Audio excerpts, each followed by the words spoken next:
Marami ang nagulat sa biglang pag-unfollow sa isa't isa ni Maymay Entrata at Donnie Pangilinan. Na-check na rin ang bandera ang napansin ng eagle-eyed netizen at very true nga na wala sila sa following list ng kanilang Instagram pages. Dahil dito kaliwat kanan ang hula sa social media lalo't na't katatapos lang ng pinagtambalan nilang serye na Roja. May mga fans na nashock sa nangyari dahil inakala nila mas lalo pang magiging close ang dalawa dahil sa pinagsamaang recent project. Mailan pang nagsabi na baka nagselos daw ang solid supporters ni Donnie na fans ng tambalan nila ni Bel Mariano o Don Bel. Pero mukhang malabo ito dahil nung tiningnan ng bandera ang IG ng dalawang aktres ay nakapalo pa rin sila sa isa't isa.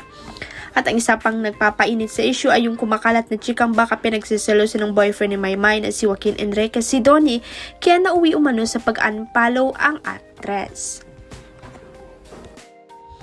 Sa ngayon, wala pang payag o paliwanag ang magkabilang kampo kaya malilikot pang imahinasyon ng netizen sa issue.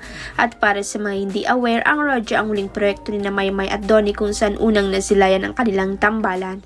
Sa kwento, ginagampanan ni Donnie ang karakter ni Liam, isang head chef na hindi lang mahusay sa kusina kundi marunong ding makipagbakbakan. Muling nagbalik ang kapamilya aktres na si Catherine Bernardo sa Butan makalipas ang 14 years.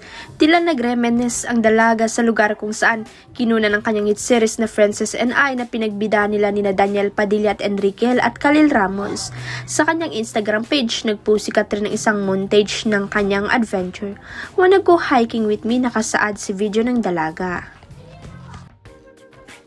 Ipinakita rin ni Catherine sa kanyang mga tagahanga ang kanyang paglalakbay sa Butan, tampok ang mga tanawing likas at mga sandali mula sa iba't ibang bahagi ng bansa kabilang ang tanyag na Paro, Taksang na kilala rin bilang Tiger Nest Monastery, ang pok na ito ng Varayana Buddhism ay isa sa mga pinakabanal na landmarks sa Butan.